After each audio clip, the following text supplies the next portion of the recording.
Hey everyone, this is Precog with the Headphone Show. Today I'm going to be taking a look at the Tanchjim Darling. But first, as usual, I do want to give some shoutouts. Thank you to Super Review for loaning me this unit for review, and to Shenzhen Audio for providing the unit for review in the first place. But let's talk about Tanchjim, and I do hope I'm saying the name correctly. If I am totally botching it, just correct me in the comments, I would not be surprised. Tanchjim is sort of like the proto Moondrop that didn't enjoy the hype that Moondrop enjoyed, because their products basically tokened a higher price bracket entirely. Only leaning even further into this discrepancy, they have now released the Darling. The Darling is a hybrid IM sporting one dynamic driver and two balanced armatures that clocks in at $419. Let's take a look.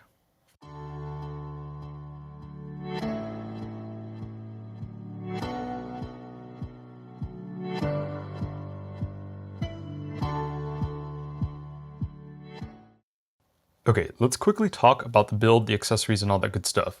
As usual, this really is not my area of expertise, so I'm not going to delve into it too closely, and I'm going to go pretty quickly. First, you have the case of the Darling.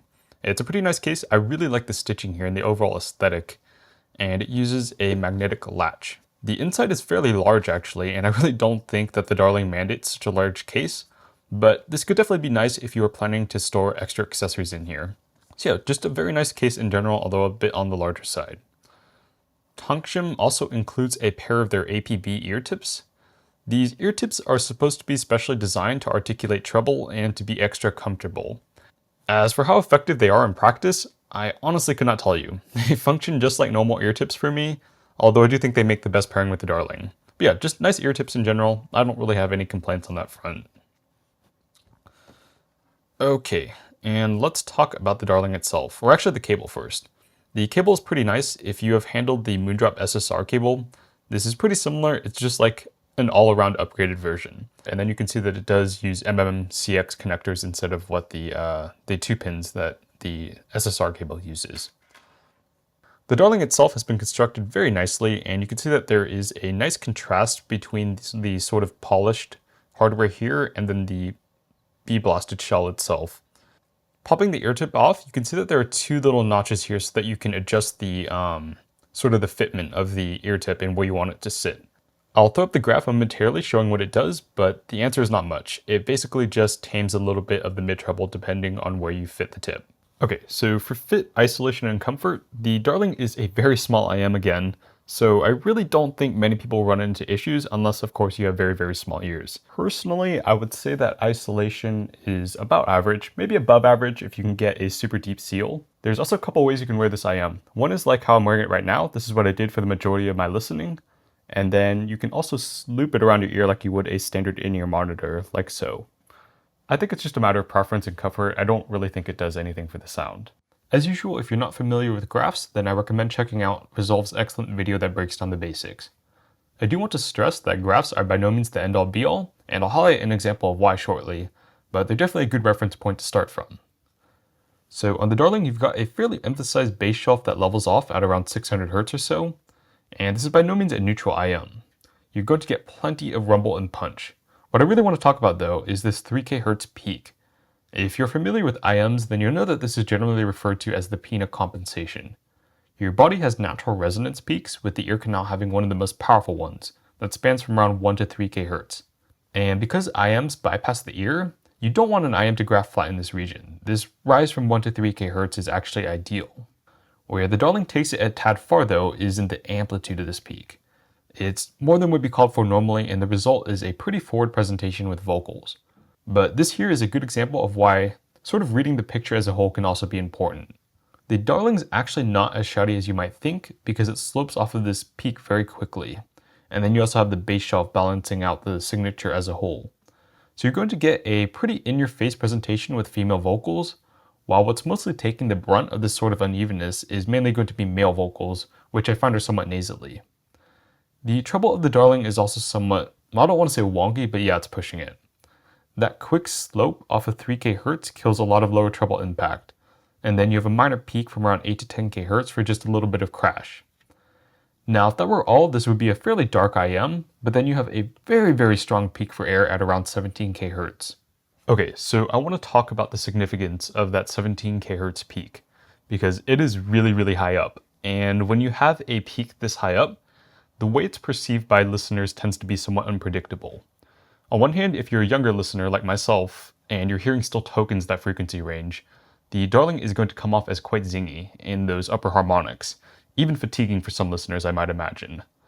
But on the other hand, if you're an older listener and your hearing doesn't quite token that frequency range still, the Darling is going to come off as quite dark, because if you recall, the Darling slopes off of 3K Hz very quickly, and then there's only a little bit of emphasis at around 8 to 10K Hz.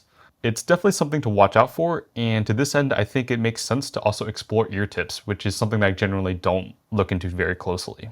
The final ear tips will make a big difference if you find the Darling to be a little bit too forward in its presentation, and they'll also tighten up the bass. The trade-off, of course, is that you're not going to get that treble air. On the other hand, if you want to hear that treble air, you might try using this SpinFit CP145. Because of the way they're shaped, they just fire all those high frequencies into your ear.